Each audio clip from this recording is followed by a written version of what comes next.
My name is Eugene Peterson, and I'm Recording in the, progress.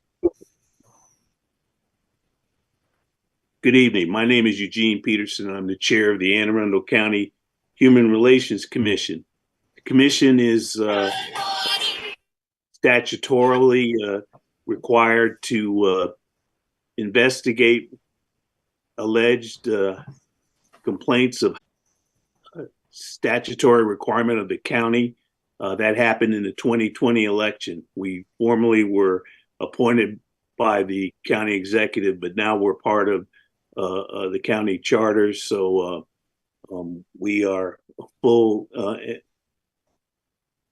formed commission with, again, statutory requirements to investigate housing discrimination, and our larger charge to make Anne Arundel County the best place for all and to eliminate or fight to eliminate any vestiges of discrimination in Anne Arundel County. I'm calling the meeting to order at 6:06, and I'll begin by having a roll call now. Commissioner Newman, you can say present or here. Present. Okay. Commissioner Michaels.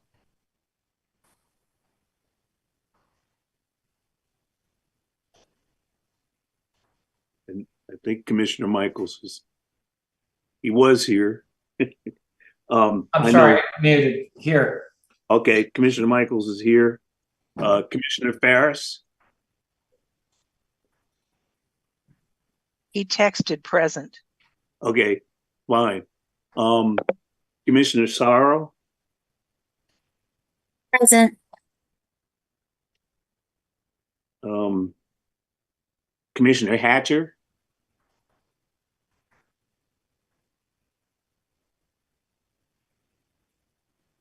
Commissioner Apter.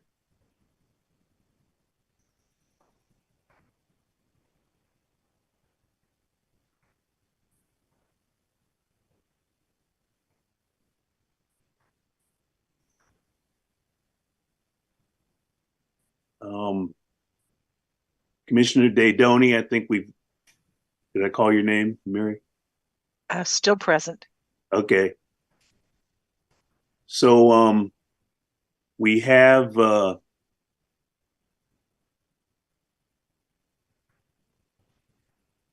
six members present plus the chairman. I believe that makes seven. And so we are able to conduct business. So let's go to the first item on the agenda, which is approval of the minutes. And after that, I want to indulge you to make a plea to get a secretary for the meetings, because it's required, I believe, Director Smith by it's one of our statutory requirements. And so someone has to step up to be the secretary, because Commissioner Hatcher is no longer able to hold the position. I think I sent emails out on that and requested some candidates. But for now, why don't we move for the approval of the minutes? And I would say approval of the minutes with any extensive corrections that people want to send in, because I did the minutes and they're might be seen as being abbreviated. But having said that, and any technical changes we might make, if everybody's fine with that, is there a motion to Commissioner Dudoni moves to accept the minutes, subject to non-technical editorial changes that may be brought to the chair's attention subsequently. I'll second. Lisa Sorrow.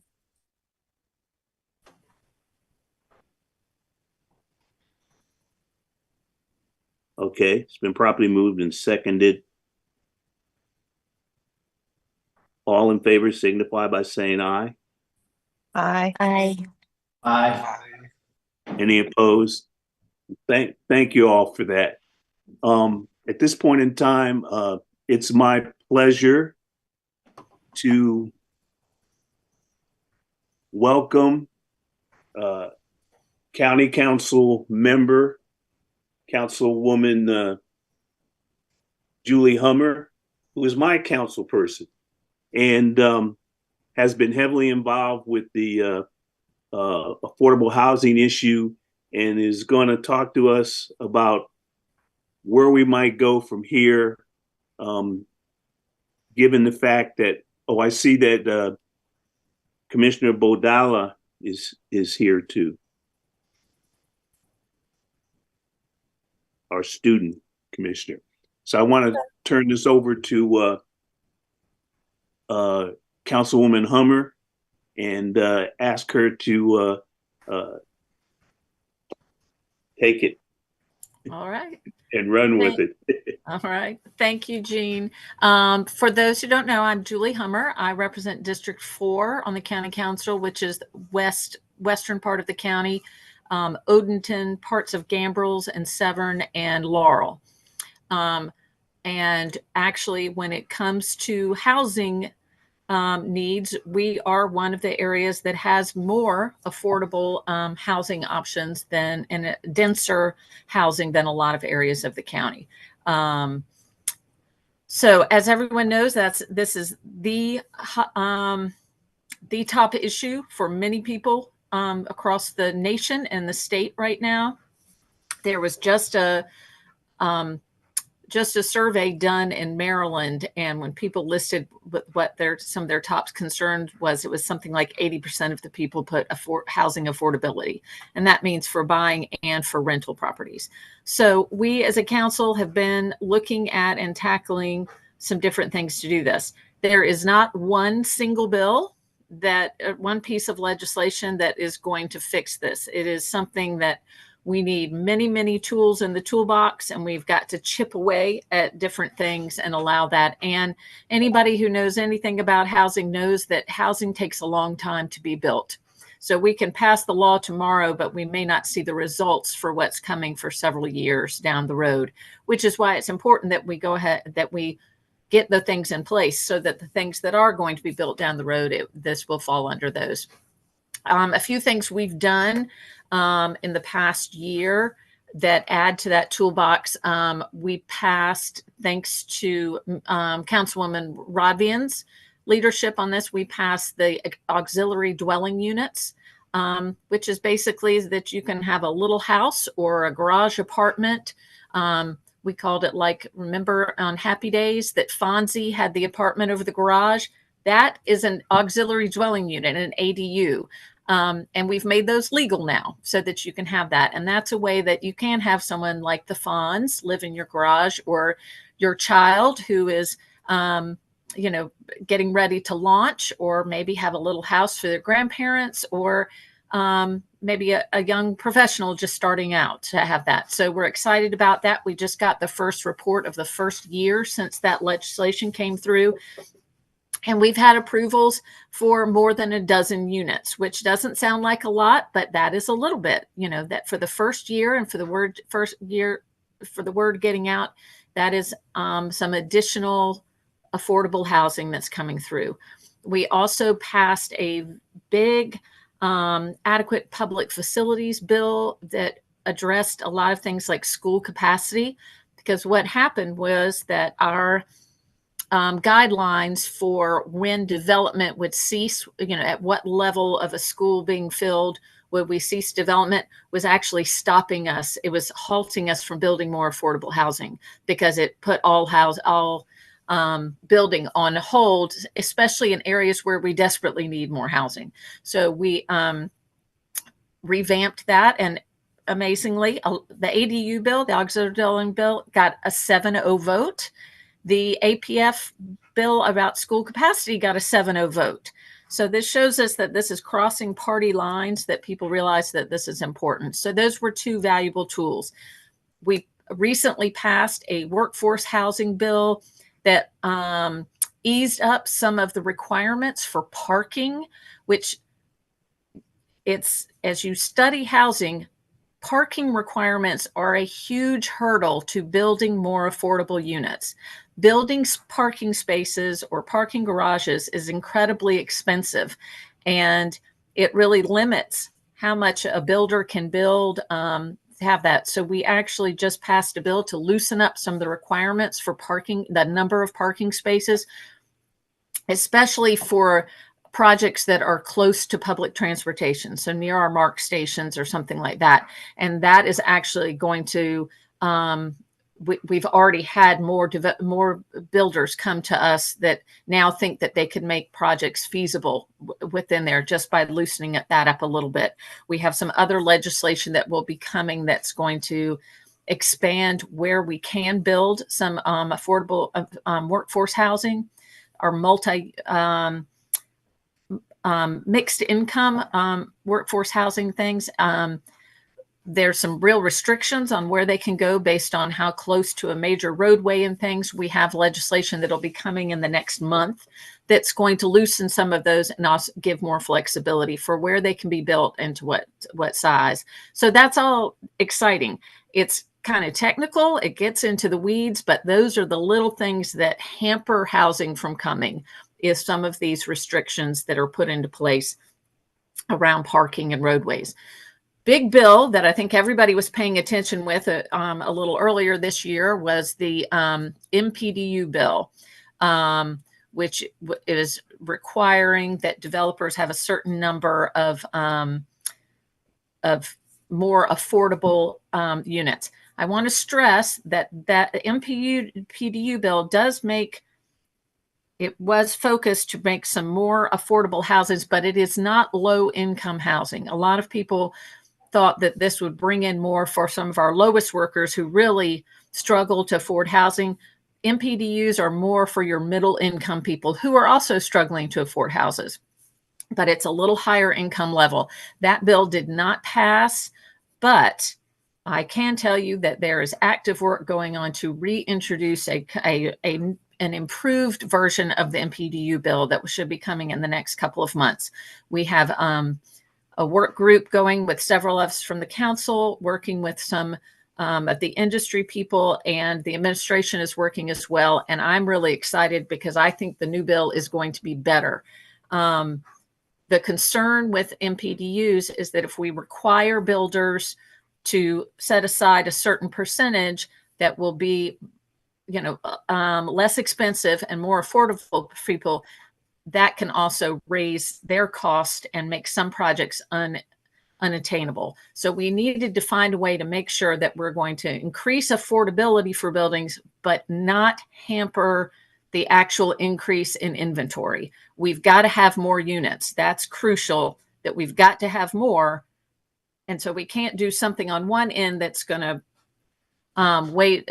deplete the other side. And so we have come out, the administration is working on it, and we are too, about some ways that we can adjust some of our regulations, like I said, like around things like parking or open space or density, different density things, so that we can make this viable and we can create even more units that we have. So I'm excited about this bill. I know people are anxiously awaiting it. We are actively working on it. In fact, I have the next meeting of our work group is meeting on Tuesday. And I really think within the next month or so, we're going to have some really good legislation coming out to address that. So there are other things, some exciting things, these MPDUs. We just recently passed the Parole Town Center plan, which has an MPDU requirement for any new housing. And we have some other bills coming around certain designated growth areas in the county that will have some MPDU requirements in the bill coming through. So there's a lot of things going on. Like I said, it's not one big bill. It's a lot of different legislation tackling different parts of it. And we're hoping that by tackling all different parts, we really will see the fruition of more housing and more affordable housing, because part of the reason housing is so expensive is we don't have enough of it. There's just not enough units there for people to buy or people to rent. Our building permits are the lowest they've been in since the recession. right now. Part of that is interest rates.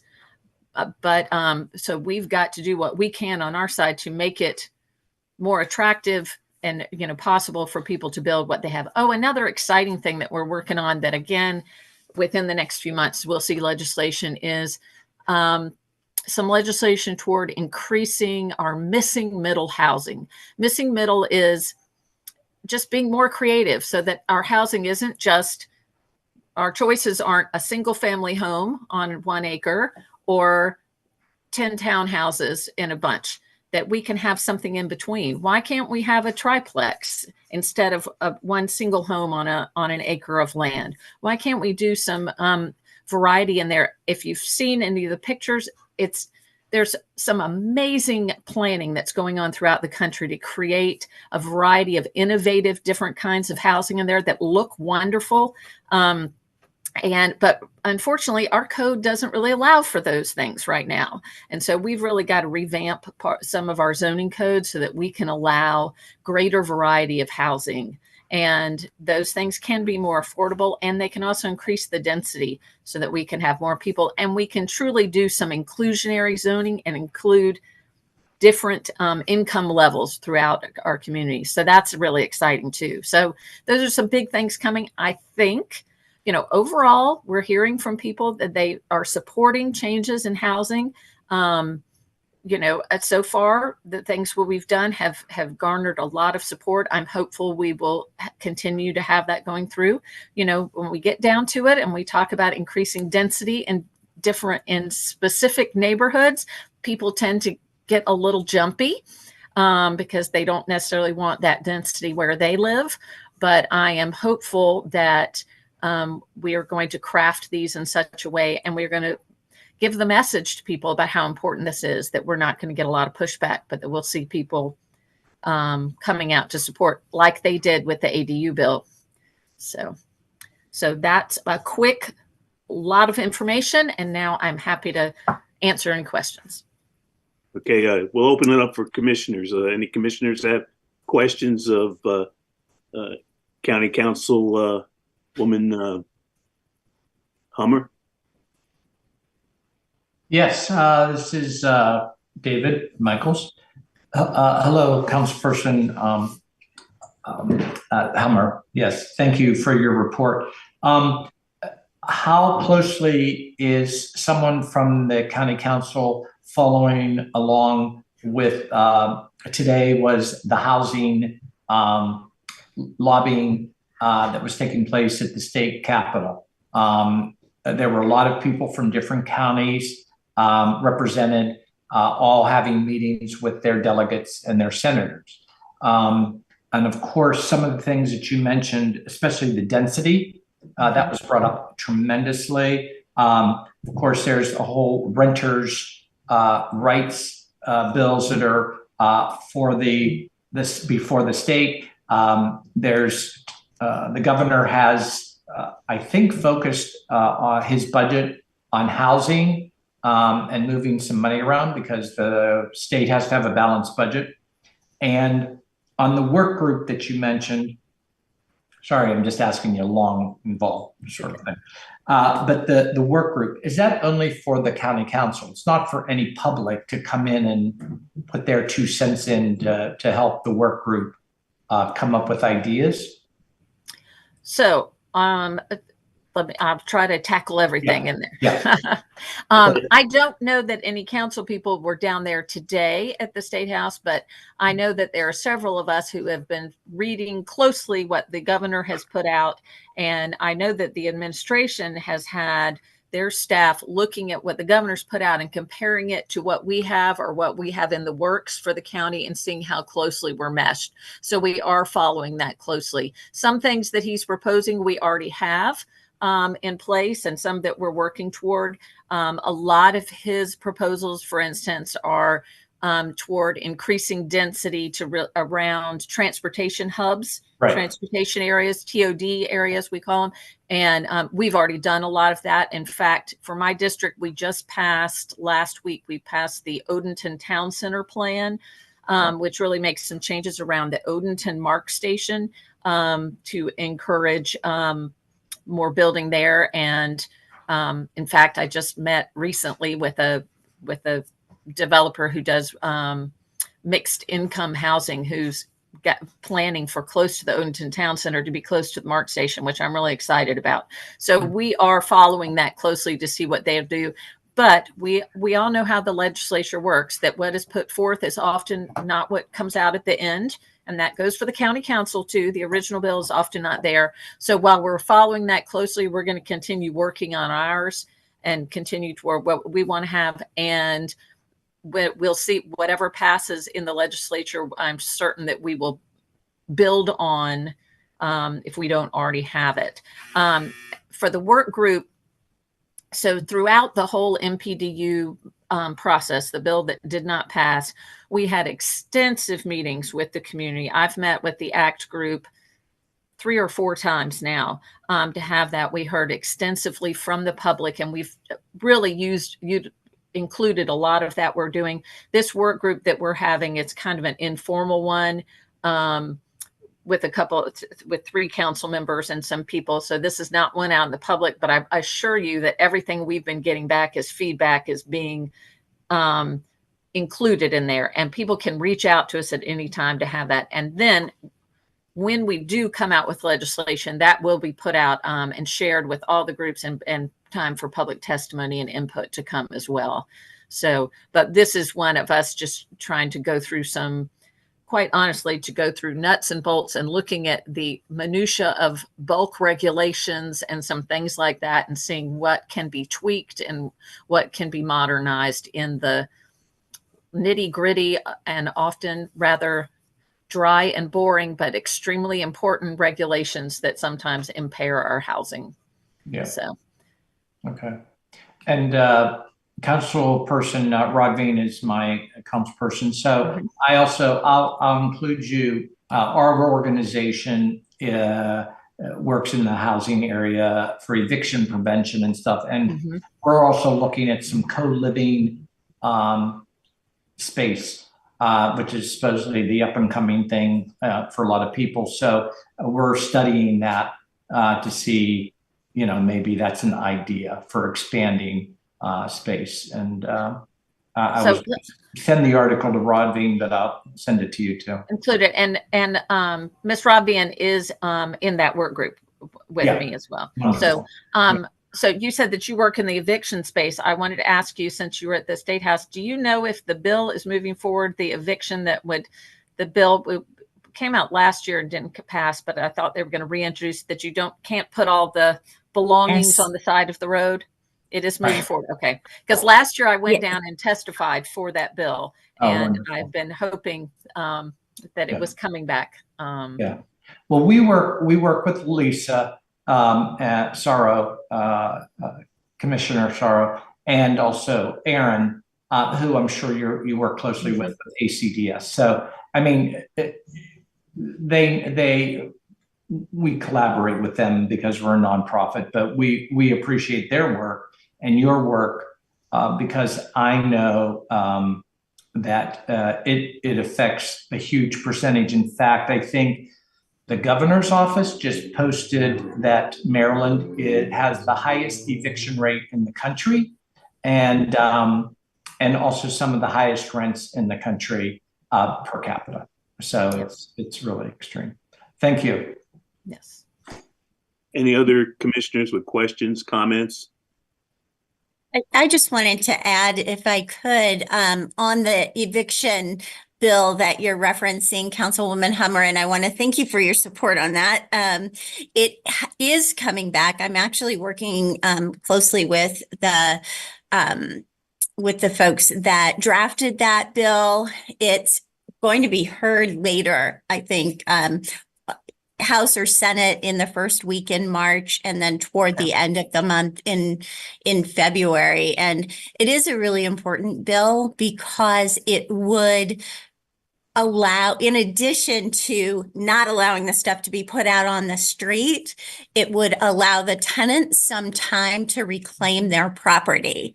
It would also require that there be notice in advance of the eviction so that the tenants would know when it's coming, which is super important. And as we all know, the demographic for evictions, the folks who are most affected are people of color, and the most likely demographic to be evicted in this country is babies, really 0 to 4 years old. That is who is most likely to be evicted in this country.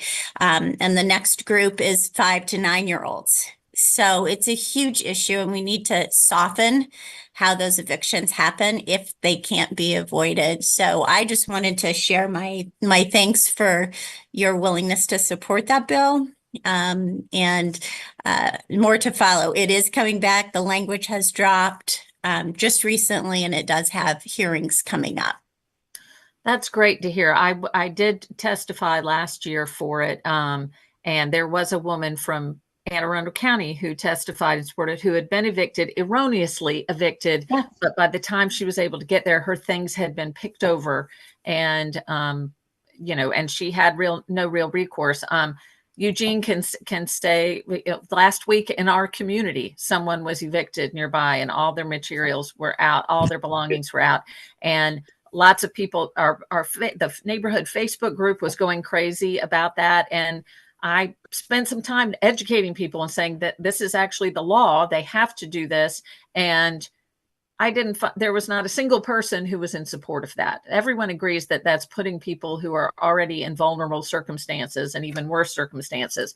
So I had been I had been contacted with someone to testify again, and I want to encourage ACDS. I've already reached out. The Sheriff Sesker, is very in support of this legislation as well, because it's the sheriff who has to oversee the evictions, and they don't like the process either. And he is willing, and as soon as there's a date, he wants to come and testify as well.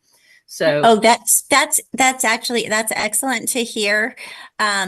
And we'll see where it goes this year. I think it has a chance, particularly if we have some support from the sheriffs. And because I work closely with them. We do the eviction prevention program at ACDS, and also I manage the legal services program that provides eviction prevention services. And we know the sheriff, that is they do not like overseeing those evictions. And the problem with all of the property being lost, in addition to the trauma and the long-term effects that it has on health and education and the economic well-being of the families and the children, is that it's really stretching our nonprofits and the helper agencies that have to help pick up the pieces afterwards. So they are really stretched also, after having been stretched for the last 4 years dealing with COVID-related catastrophes for families. So it is definitely a bill to watch. Yes. So thank you for your support on that. This is Mark Apter. Yes. I have a question. When you say that the highest percentage of evictions are for infants, I get what you're saying, but I think it's going to confuse a lot of people. Infants are not evicted. They don't sign leases. It's just that they're in the house. And I think that it's not a good marketing tactic for us to talk about how infants are the highest percentage of people evicted. What do you think? It's the group is 0 to 4-year-olds, and those are members of families that are evicted. And those families are generally made up of people of color with children in their households. And it's usually the younger, between 20s and 35. The numbers are frankly staggering. And the Princeton. My point, I understand what you're saying, but my point is, you're making it sound as though the the folks that are evicted are infants, the highest percentage of. And it's not, they're not, anybody who's not sophisticated about this is just going to, kind of say, that doesn't make sense. Why are they evicting infants? They're not evicting infants. They're evicting whoever signed a lease. And, I just think it's somewhat disingenuous for us to say it's infants who are being evicted. Yes, they live in the house. There are a high percentage of folks there. But I think that we don't do ourselves any good by stressing that somewhat less than honest use of statistics. It's certainly an honest number. The numbers certainly don't lie, but I understand your position on the strategic use of that statistic. And I do think it's relevant. It's like nobody is evicting infants. They don't sign leases. They happen to be in the home. They're kicked out. But households are evicted. So everybody in the household is evicted. The right. children's stuff is I put out on the street, just like the adult stuff, diapers, medicine, everything else. So I understand where you're coming from though. But you don't agree with me, I assume. Active, good discussion, not always in agreement. Okay, thank you both. I saw another commissioner that wanted to. Yes, I raised my hand again, if that's okay. I wanted to ask Lisa. Lisa, isn't there a particular rally that's coming up for that bill that you're talking about in the state? I don't think for that specific bill. I know the governor's bills are all being heard in the House on Tuesday, and there is a rally that the governor's office, I believe it's the governor's office, is sponsoring at 11:30 at the State House on Tuesday before those bills are heard. Starting at 1 p.m. It's going to be a busy day at the State House for housing bills. Is that the one though that it deals specifically with the rent stabilization? I think that's what it is. I know. No. I know what you're thinking of, and while we are on this meeting, I'll try and track down that rally date too. I know which one you're talking about. But there's 11:31 next Tuesday, though. You're saying that's correct. Okay, thanks. Any further discussion from other commissioners? I see Mary's hand up. Okay, Mary. Thank you. Yes, this is Commissioner Mary Didoni. I appreciate the conversation we've just had about what eviction means.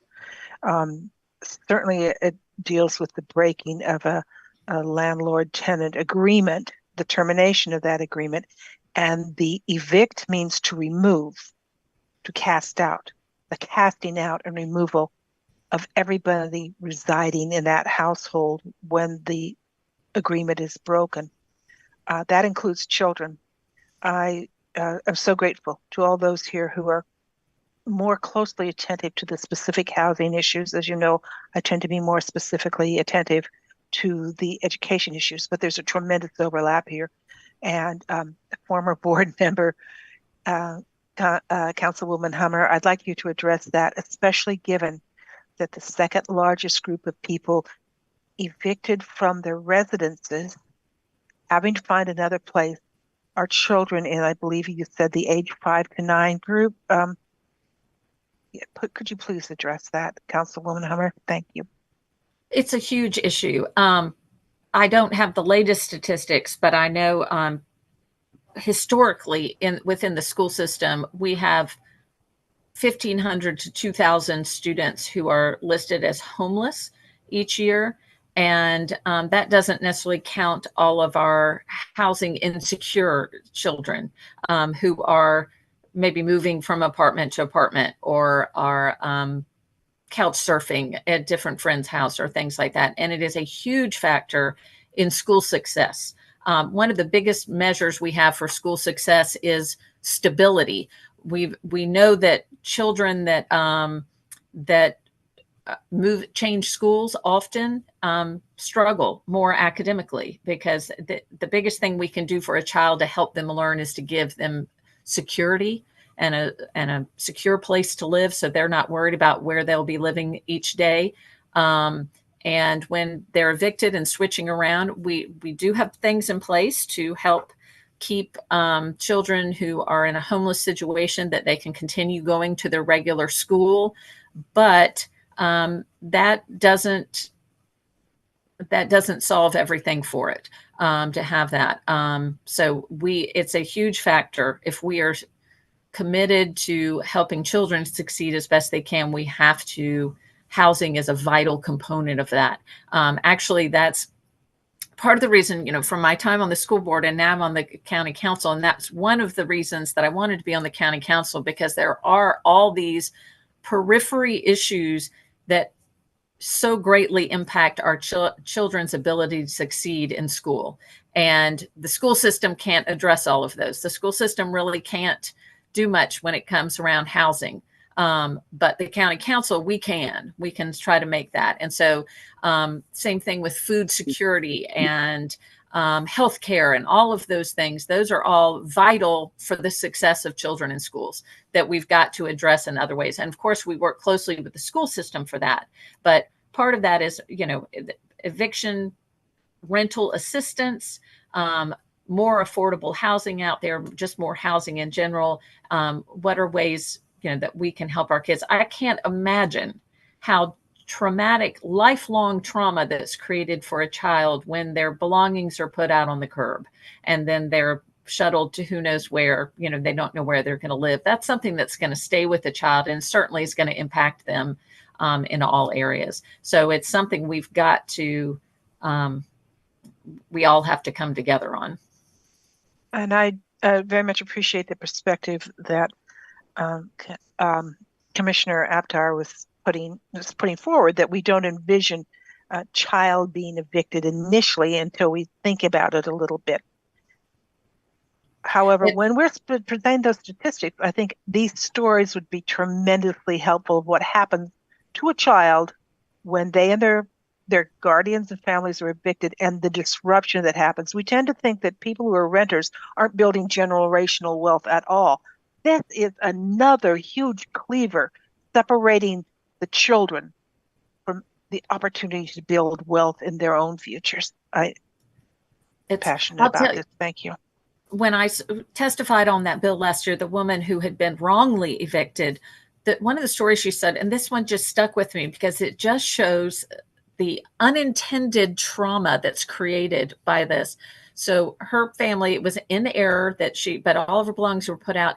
Her son had a pet turtle, and they evicted, and they took the turtle to animal control, and he never got his turtle back, even when they found it. And that just always stuck with me, that child is always going to remember that, about how he lost his pet turtle.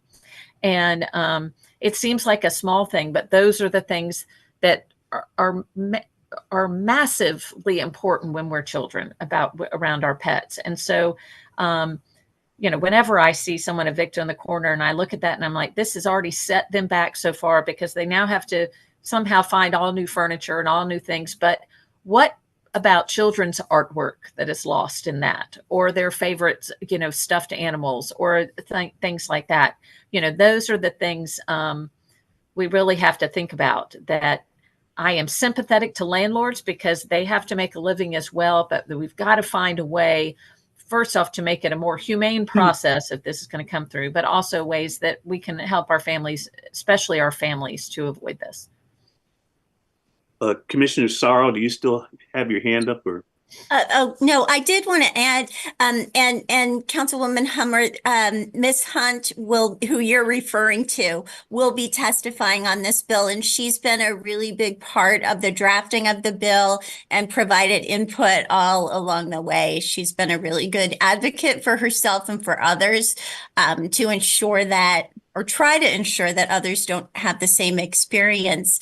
But I did want to actually share some good news when you were talking about eviction prevention in schools. And there is a bill that is getting some legs, even though it will require funding, which is a, sort of a big no-no this year with the budget the way that it is. But there is a bill that we're cautiously optimistic about that would put an eviction prevention program, a funded eviction prevention program, into the school system through the McKinney-Vento and community schools coordinators. And so instead of having to, dial for dollars when one of their families is about to be evicted to try and raise money, they would have a central source funded at the school level that they could use that funding for. And so Senator Hedelman has sponsored that bill on the Senate side, and Delegate Vaughn Stewart on the House side. And we're really, I was in a work session earlier this week, and the Department of Housing and Community Development has stepped up and is willing to be a partner in administering the funds, which was a big concern of the schools, because that's a big program to fund or to administer. And I think that was really the last hurdle to preventing it from happening. So that could be some good news in terms of the schools being able to help those families. It would run through community schools, so those families that are most at risk, and they would work with McKinney-Vento families and other families that are at risk of housing stability. So that's a positive note. That is great news. That would be a wonderful resource. Yeah. Okay. Any other commissioners have comments? See, Commissioner Hatcher has joined us. That's good.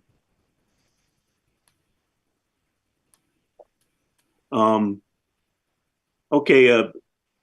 I'd like to just wrap this up. Thank Councilwoman Hummer, but ask a couple of questions that kind of been on my mind. Why could Howard County pass an affordable housing law? I think it might be 8-9 years ago under a county executive that had homes that could be built that cost less in developments, but from the outside look the same as everybody else. And I'm wondering if that's an approach that's maybe something that your group is considering. And then the other thing I'm wondering is how do we get it right in terms of affordable rentals? Don't we need a tiered system in terms of what developers could do? And do we have some work to do with communities to get them to understand that rental doesn't mean Section 8? And how do we get over that hurdle? And then I'll let you answer that, and then we'll let you go. So, Eugene, that last question of how do we get over that hurdle that rental does not mean Section 8 or lower income. If you can solve that, and you can get people over that hurdle, you would have solved a major problem that's, that you would deserve sainthood. There is just a lot of bias and stereotype against renters in general, whether it's Section 8 renters or any other kind. There's, even though the majority of people, I believe, in this county are renters now. And I think most of us, if we're not still renters, we all started off as renters. So everybody needs to do that. But there is a real bias within certain communities that we don't want renters in our community. And the only way we can fight, it's going to be a continuous battle to get people around that. So what you talked about with Howard County and that they were able to do more affordable, that's their MPDU bill, which Howard County and Montgomery County both have MPDU legislation. Montgomery County has had it for decades, probably 40 years. And so they have very well-established programs that are very well developed and that have been tweaked many, many times over the years that have come through. I'm hopeful that some of what we're doing to create that is we're not reinventing the wheel. We're with the lessons learned from what they've done for 30 years, and we're picking out some of the best. But also, the housing situation is really different between the counties. Howard County, Montgomery County has up to R44 or higher of how many units they can build on an acre. We are limited. The highest we go is R22. So they can build at a much denser level, which allows more affordability. Howard County, their MPDU is very specific in different regions. Different areas can have it that don't, and that's developed over time. So we're getting there. We're going to have it, and that was part of the bill that didn't pass, but it will be included. This one is that anything that's built that's more affordable within an area will look like the other units. I mean, it's not going to stand out that this is one that's less expensive. It's the same thing when we have multifamily buildings that have mixed income, that all the units are built at the same standard with the same quality of items, but there's going to be different income levels in there. But the reality is too, though, when we look at, for instance, multifamily areas that really do have mixed income and have units that are much less expensive, much lower rent. In order to do that, to make that economically feasible for the builders, it takes government assistance. That can't be, I mean, we have to help that. We've got to, on the county and the state and the federal level, we really have to help that to happen. And so I think we have to have the will to do that and to support that, which I think we do in the county. Moving forward, we've really got that in place. But like I said, there's a great development that I think is coming in, going to be coming in near Odenton Town Center. That's going to be mixed income for as low as people at 30% of AMI, which is some of our lowest income people, really affordable projects along with market rates. So it's truly going to be an inclusionary development where people of all incomes are living and working together. And that I think that's the best for everyone when we're surrounded by people of all different walks of life and have everything. So I'm excited for those to happen. But yes, we are behind our neighboring counties. Some of them moved forward on this much more quickly than others. I will say in Howard County, while they have some great things in place, Howard County and Frederick County, they also have a program that you can pay a fee in lieu instead of building the affordable units, and they get more developers choose to pay the fee than to build the actual houses. And we want to get a better balance for that. Now, that fee in lieu goes to help things like eviction prevention and helping to build things. So it is used for housing, but we would also like to see them build more units. So we're trying to make it work that we have more incentives and ability for the builders to actually build the units rather than just pay a fee in lieu. But all that is kind of technical that we've got to get into. So we're working on it. Well, Julie, I really appreciate you coming and helping us understand where we are with this affordable housing issue. And I think you said it right when you started out. This is not just an Anne Arundel County issue.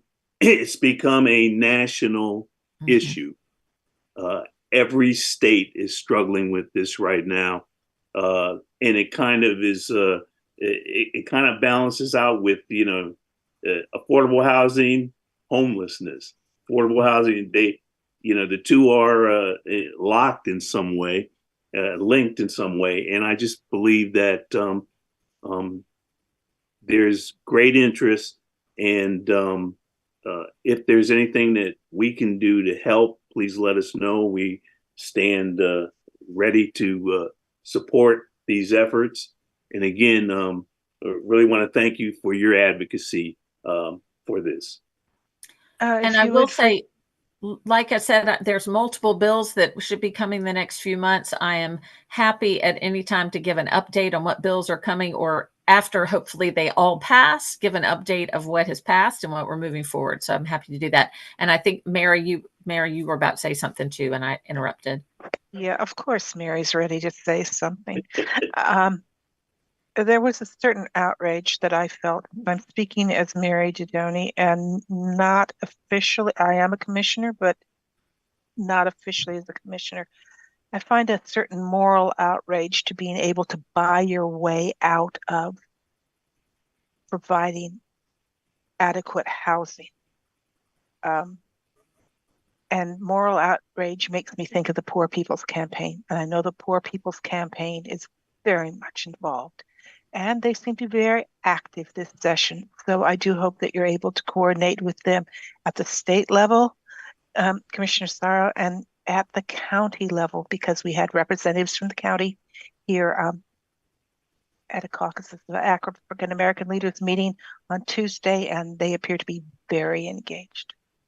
It is, as I said, one of our focuses is to make it so that it's not the easy default measure to just pay a fee in lieu rather than building. There are going to be some circumstances where it just doesn't work. It's not feasible to include the affordable, and that there needs to be an option to pay a fee instead.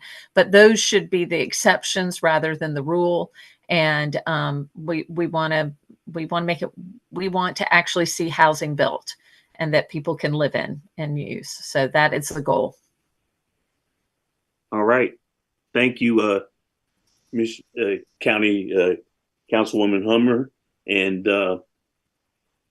again, thanks for meeting with us and giving us a lot of your valuable time. We appreciate it.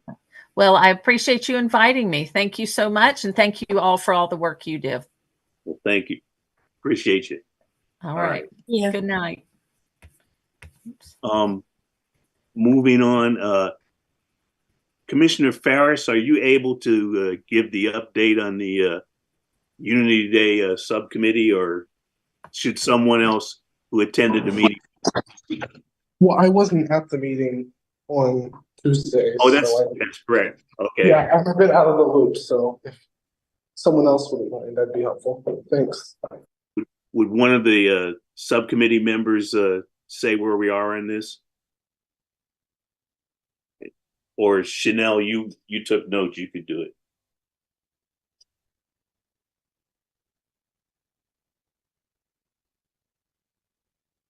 Oh, thank you, Commissioner Peterson. Everyone, we had a wonderful meeting. Some of us weren't able to attend, but the ones that did attend, we were able to talk about the county school participation with the bands and choirs. And also we discussed a slight traffic concern, but then realized perhaps it wouldn't be much of a concern because the children will get out of school due to an early dismissal early. So that should help with alleviate some traffic that evening. And we also talked about planning a separate meeting to plan the run-of show with Commissioner David and Colleen Joseph. And let me see, what else are we forgetting? I think that's basically it. Yeah, I guess the only thing I would add as a subcommittee member is we're really getting good support from our partners. The chief of police is going to come and be at the event and give remarks. Superintendent Bedell is going to come, be at the event and give remarks. And County Executive Pittman is going to be at the event and give remarks. So we're building a lot of steam. I know Indu, you're on the call, and I'm wondering. We're all anxious. We're all excited about the Instagram platform that you wanted to help us access. So we appreciate you continuing to work on that. Thank you for doing that. Is there anything anybody else wants to add on the subcommittee? Okay, hearing nothing on that. I just would remind everybody that the event is at the Triton Beach Park in Edgewater. It's March 19th. It starts at 4, and we're hoping that we can get good. Those commissioners that can come, we're happy to have as many commissioners as possible. And as Chanel said, we're really excited about the number of school activities that we've got a band that's elementary, middle, and high school that's going to be there. We've got cheerleaders and hip hop group. So we've got some really interesting things that'll keep people's attention and hopefully build on what we want to do with this idea that unity is something that's not just a word, it's a spirit, it's a feeling, and it's something we want to promote throughout Anne Arundel County, because that's what will make us, part of what will make us the best place for all. Okay, anybody else have anything? Hearing none. Commissioner Peterson, I think Indu has her hand raised. Oh, I'm sorry, Indu. It's okay. I just wanted to say that I talked to Miss Fowler, who is in charge of service learning for students in Anne Arundel County, and she said we're good to go for us to offer service learning hours for students. So that might be another thing that I can promote on the student aspect to get more students interested. Fantastic. Mm-hmm. And I am right. You are working on the Instagram. Yes, I actually have the account created. Oh, fantastic! Yes. Great. Mm-hmm. Can't wait to see what it looks like. Yeah. All right. Anyone else have anything? Okay. We'll go to our next topic, which is a report on the wiretapping, electronic surveillance, fair housing testing legislation. There was a Judicial Proceedings Committee hearing, and I've asked Commissioner Sorrow and Director Smith, who both gave in-person testimony at the hearing, to tell us how it went and where we think this legislation is going. I can maybe start because I testified in the first hearing, and then Commissioner Sorrow can give you her impressions of the second go round, which I wasn't able to attend. So at the first hearing, Senator Sidner hit his usual points. He talked about the importance of fair housing testing. He talked about why it was important to create this carve out for fair housing testers that would allow them to record fair housing tests. The feedback that we got from the committee fell into a couple of categories, and they were some of the things we heard last year. The first was, the first critique was, or the first question was about the constitutionality of allowing for this carve out. And so it was sort of this Fourth Amendment question that was raised. It's kind of an interesting argument, though we don't think it doesn't really have any relevance. Basically, what they're saying, I think some of the elected officials are a little bit confused about how fair housing testing is done. So they kept trying to equate it to wiretapping, like, when you watch TV and there's an open line and someone's sitting on it and they're listening and waiting for you to kind of drop some sort of information that they're going to take as evidence for a case. They sort of were equating it to that, which is not how fair housing testing works. In fair housing testing, you literally make a call solely for the purpose of applying for housing. You request an apartment, you request to go see a house, it's very specific. And so the tester will record just that conversation. And so there was all this stuff about, well, what if you hear about people's affairs, their marital issues, but it just doesn't work that way in this context. So there was that argument that was advanced. During the period where I testified, I tried to draw the distinction and say, to give them a little bit more information about how it works. I can tell you that the multifamily.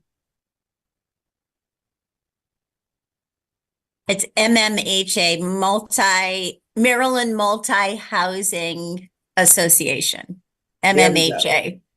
There we go. So they testified against it. They got into all of this stuff. These kind of red herrings about how you're going to hear people's personal conversations and you need a subpoena. It went down a very bizarre road of like trying to equate it to some sort of a criminal proceeding. And that's not how fair housing testing works.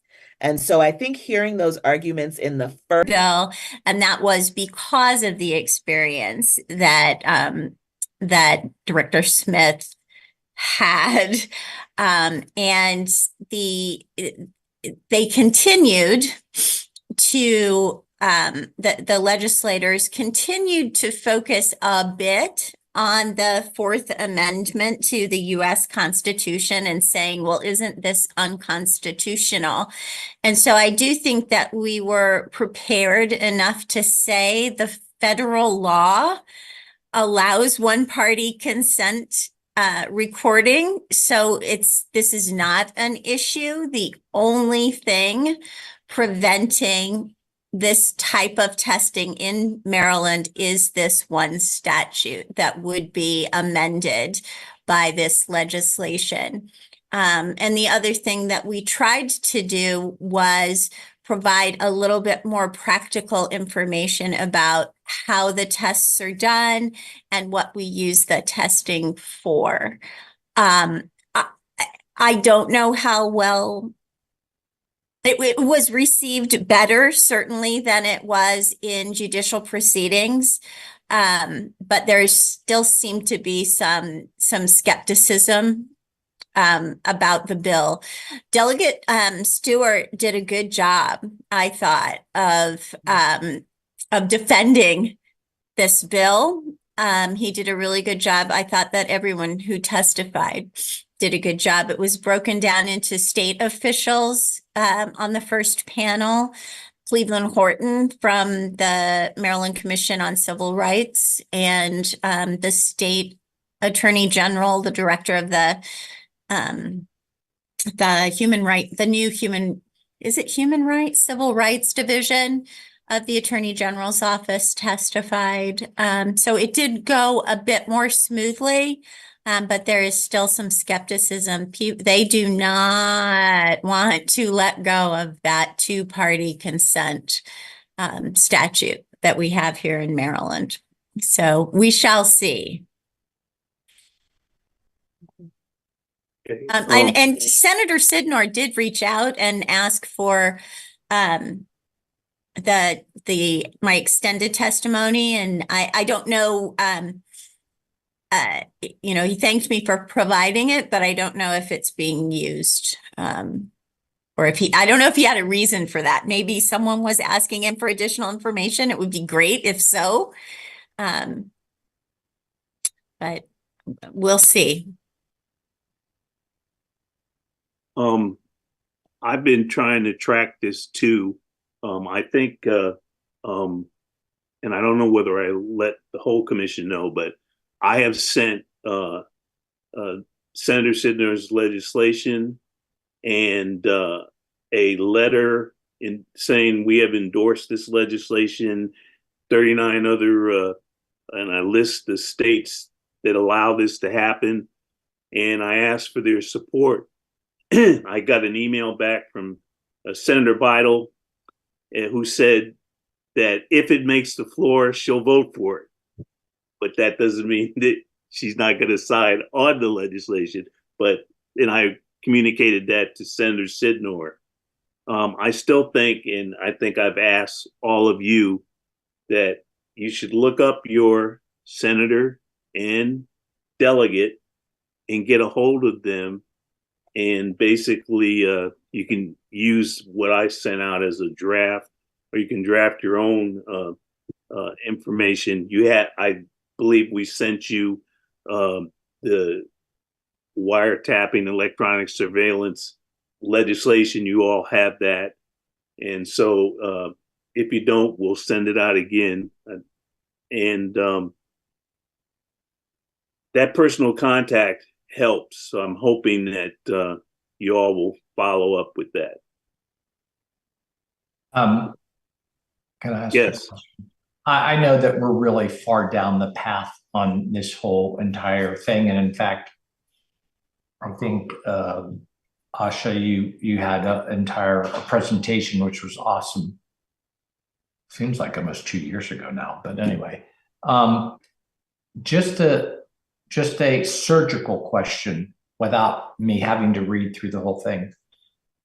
Will someone who records someone illegally that has absolutely nothing to do with housing be able to refer back to this if it does pass as a way to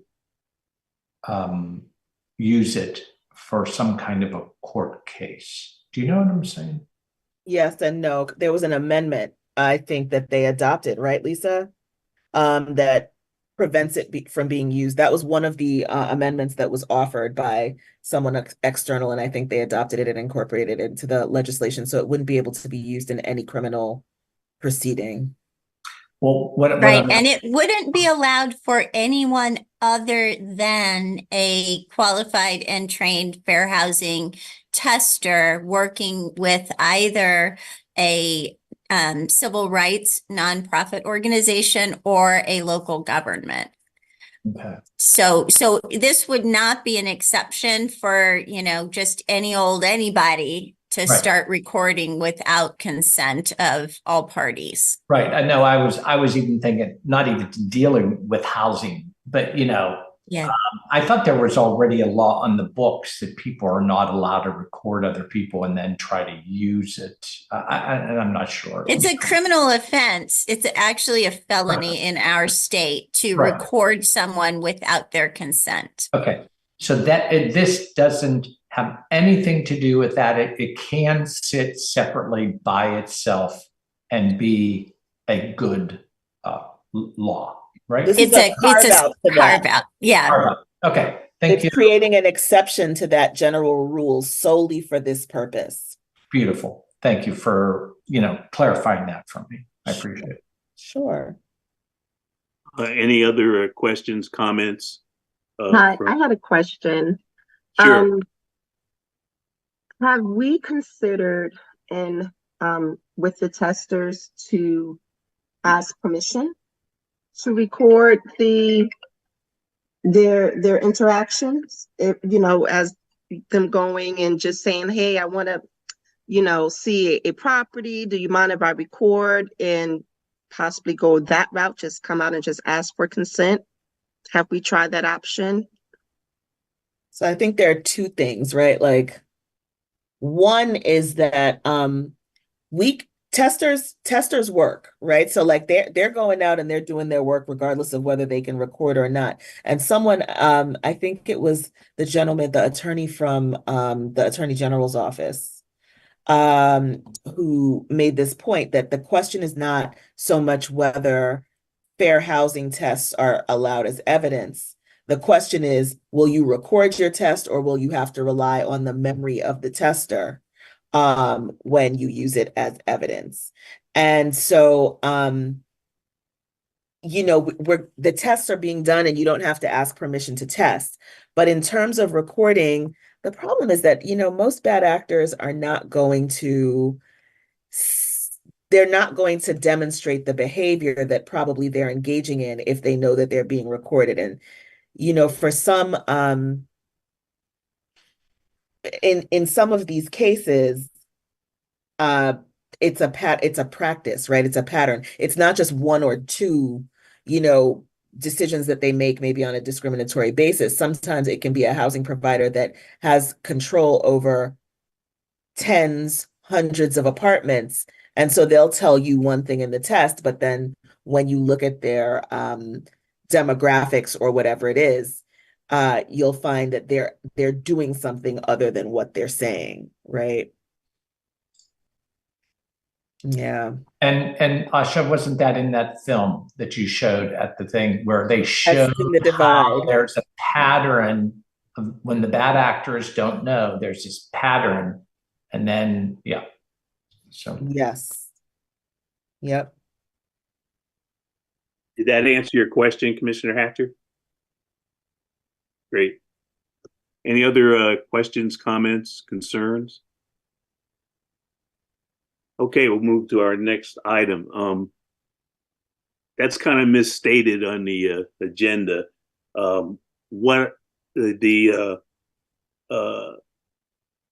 Unity Day site visit is about is we're encouraging commissioners to go down and take a look at the Triton Beach Park site so you can get an idea of what we're going to be doing.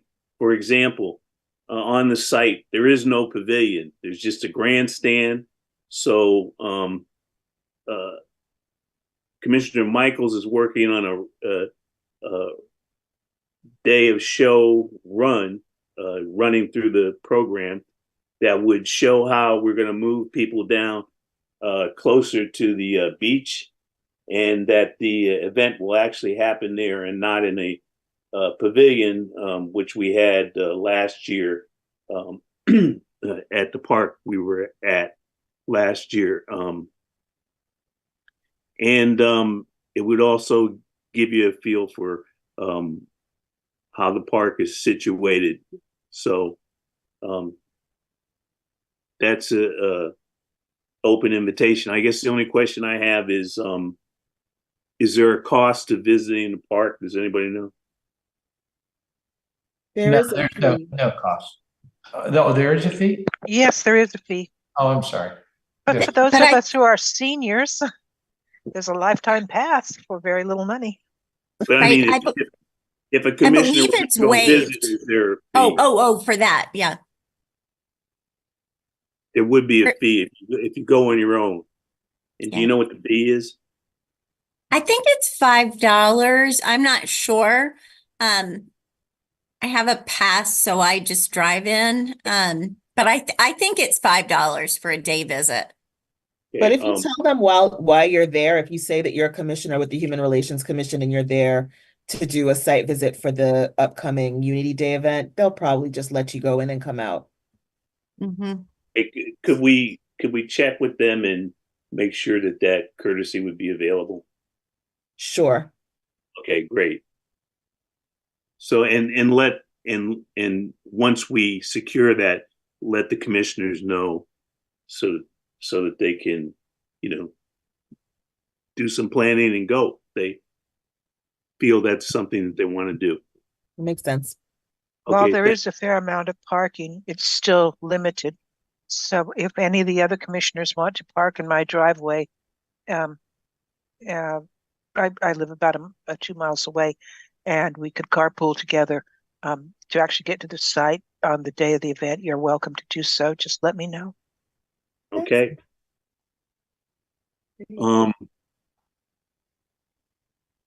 The next item, we've had the presentation from on the agenda. We had the presentation from Councilwoman Hummer and County Councilwoman Hummer, and Commissioner Apter at our previous meeting had talked about getting together with a couple of members. I think some folks voiced some interest in doing this. Members of the commission to work on a way forward. Having had the presentation from Councilwoman Hummer, I wonder, Commissioner Apter, what your views are and what the next steps might be with your effort.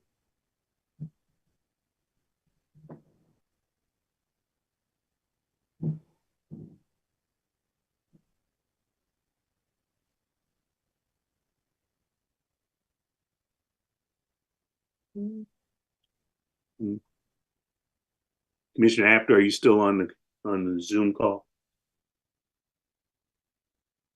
Okay. I'll get with Commissioner Apter and we'll figure out what we're going to do.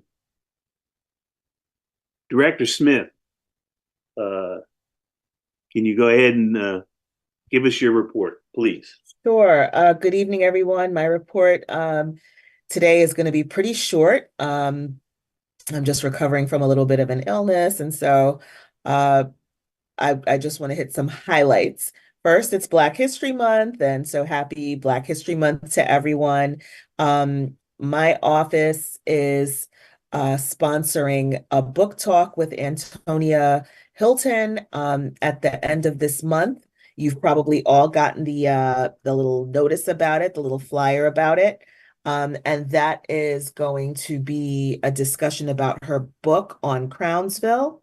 The county executive will also be participating in that conversation. It's a virtual event. And let me give you the date. It is February the 27th from 12 to 1. It's a lunch and learn. So feel free to hop on and hear I think this wonderful, it promises to be a wonderful event, a wonderful discussion about the book. I don't know how many of you have the book, and if you have it, I don't know if you started reading it, but whoo, it's a good read. And I think because we're doing this Crownsville project, because that's a priority for this administration, the tie-in is there. And we just want to really take this opportunity during this month to explore the history of the site. So that's something to look forward to.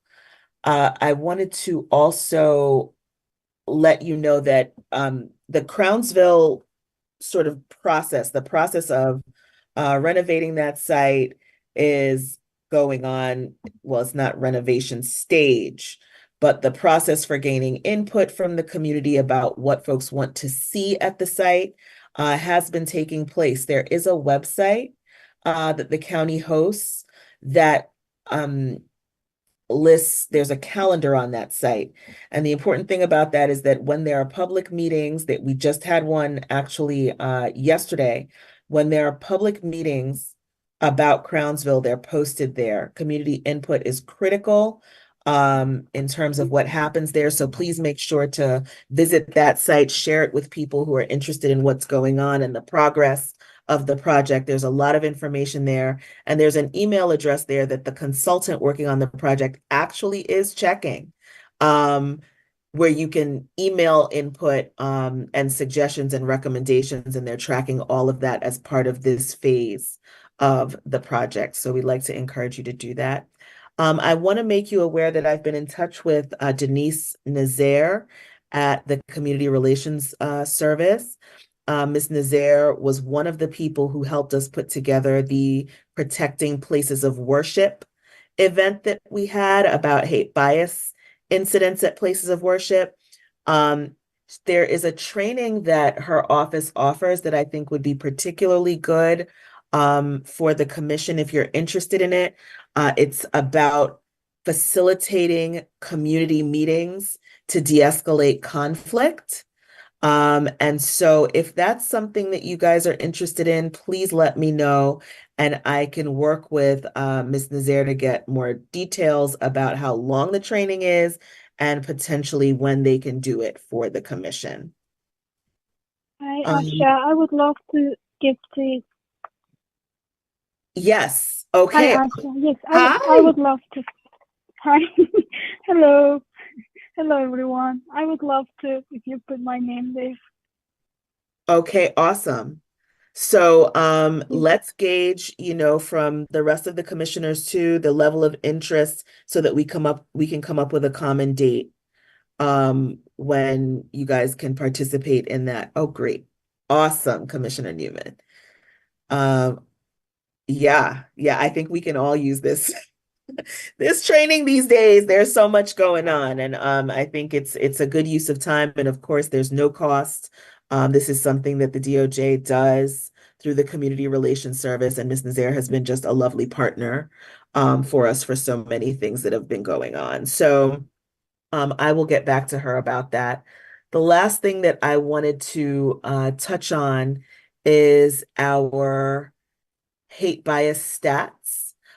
In the month of January, there were 6 incidents. They were primarily racial incidents. They were, in fact, all racial incidents.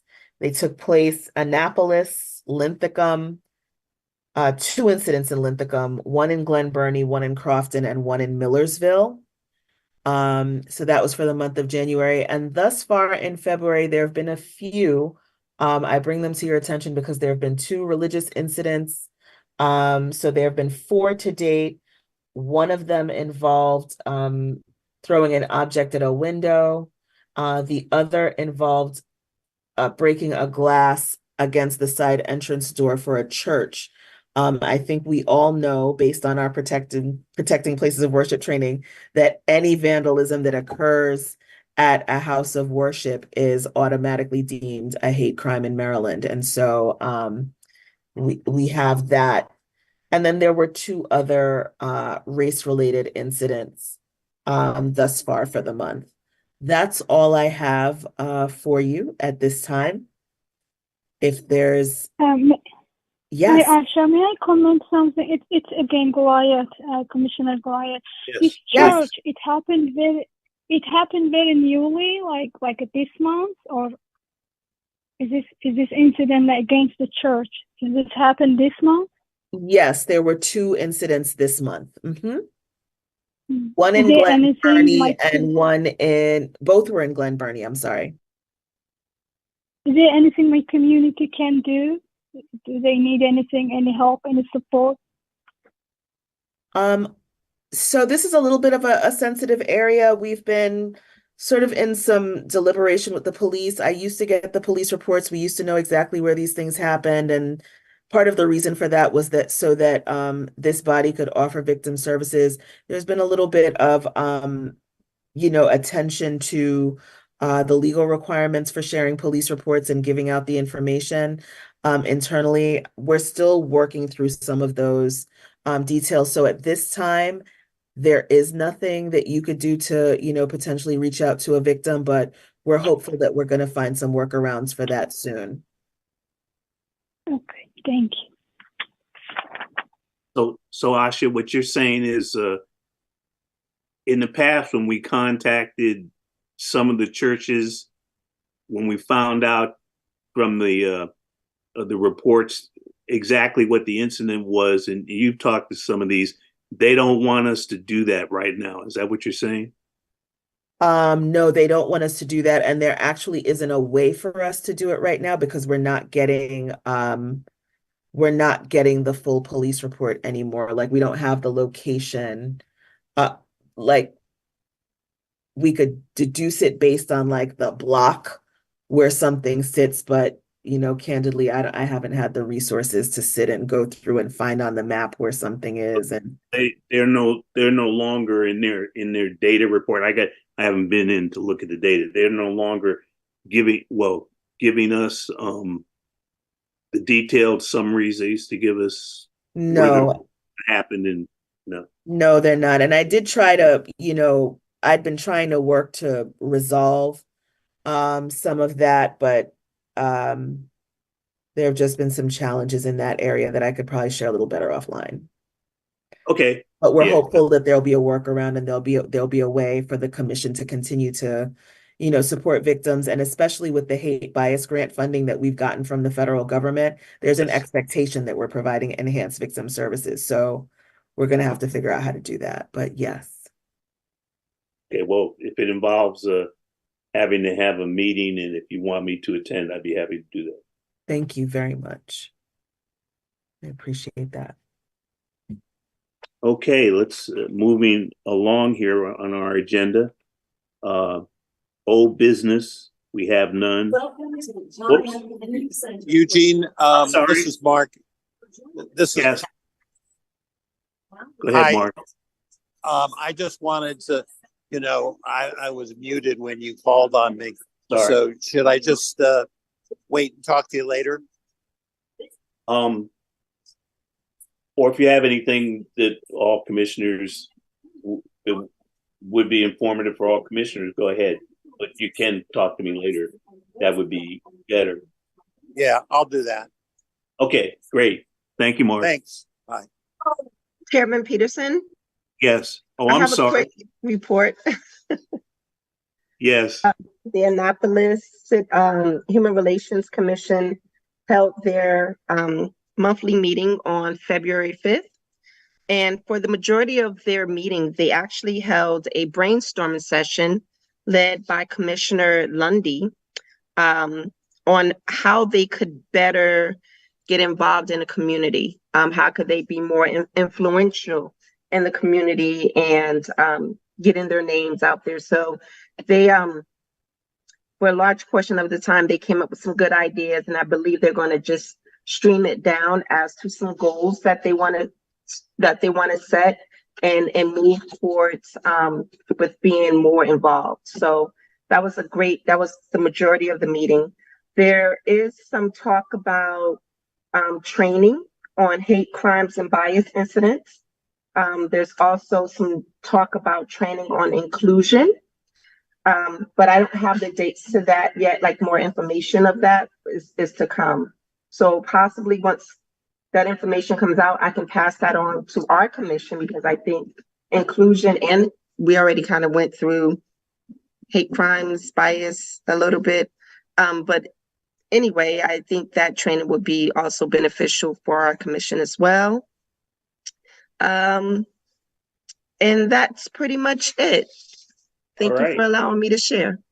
You bet. And I apologize for skipping over your report.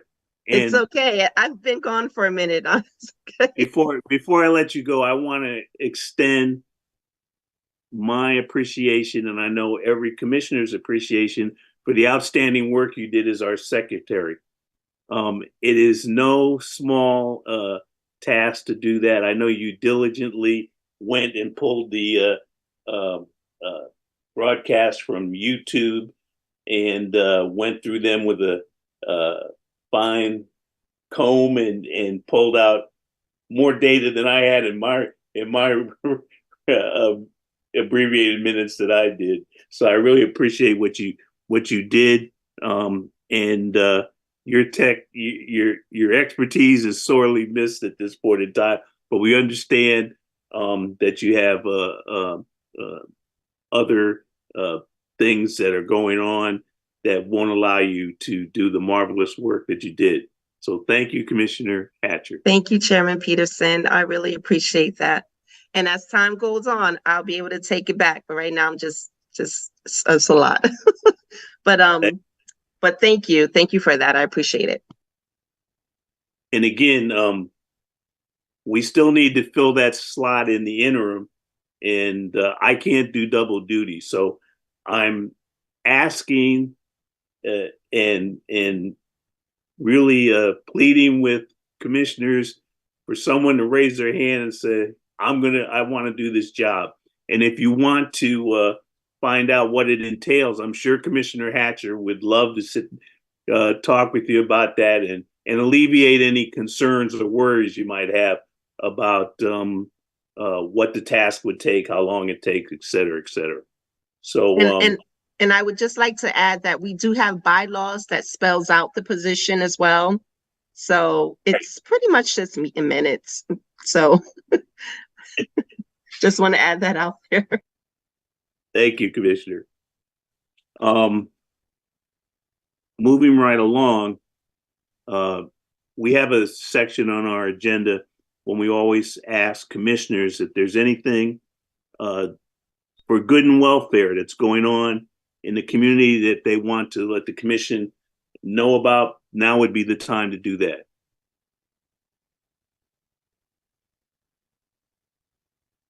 Okay, I don't see any hands raised. Oh, yes. Sorry. Mr. Michaels, go ahead. So I don't know if this is good and welfare, but I just wanted to I don't know, it seems redundant after this to send prayers to the families in Kansas City. And so anyway, no, that was my main thing, and to wish that they can find some peace. Well said. And, that was just horrible. And gun violence it's a real issue, and it's an issue in Maryland right now. So, and this issue across the country. So I appreciate your words of concern, and thank you, Commissioner. Anyone else have anything? Okay. Hearing none, I'd like to say that our next monthly meeting will be on Thursday, March 18th, the day before Unity Day. And I believe that's correct.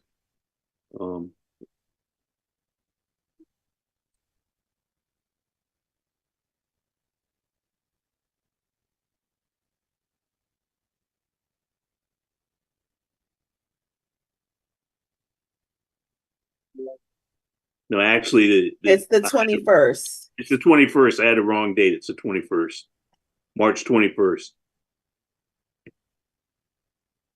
So that'll be the day for our next meeting, regularly scheduled meeting.